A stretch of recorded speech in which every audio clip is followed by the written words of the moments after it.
Tonight, candidates in the running for St. George leadership spoke to the public on their plans if elected into office. The city is holding its first election this month. 4 seats are unopposed, and the other 3 positions go before voters March the 29th. In the Shenandoah-based 4th District, 4 people hope to win a seat on the council. News 2's Capitol correspondent Alexis Maroney sat down with those candidates. The city of St. George has a unique opportunity. This is uniquely American prospect right here in our front door. I want to be a part of it. It's being built from the ground up.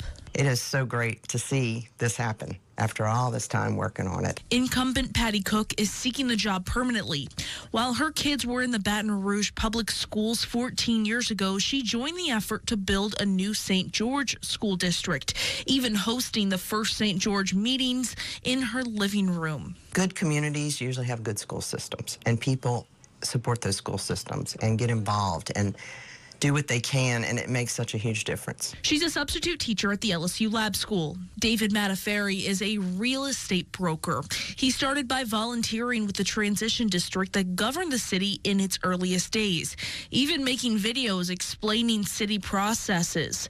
Like Cook, he wants to create an attractive school system just like they did in Central. The money was not being spent proportionally back in our area. Now that the city's here, it's just a legislative thing just to get it going. Let's get everybody on board. Let's create our school district. But it will become politicized because I don't think we've known anything different. Shannon Powell is a case navigator for the East Baton Rouge Criminal Justice Coordinating Council. She's a relative newcomer to St. George and lives in Shenandoah. She says the information shared about the new city hasn't always been clear.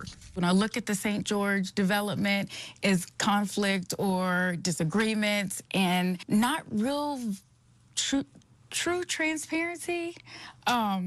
And I think a lot of times if people just explain themselves, there would be better understanding. Justin Turner runs a pipeline inspection agency. He says he's not a politician, but he became motivated after hearing the salary structure for city leaders, including $36,000 a year for St. George council members. The dollar amount was initially sticker shock. We're essentially going to be paying $160,000 for a mayor that's mostly ceremonial.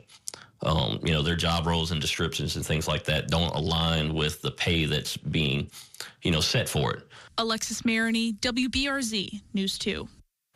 Early voting begins March 15th. Also on the ballot is the city charter, which establishes the role for government leaders like the mayor, the city council, and the police chief.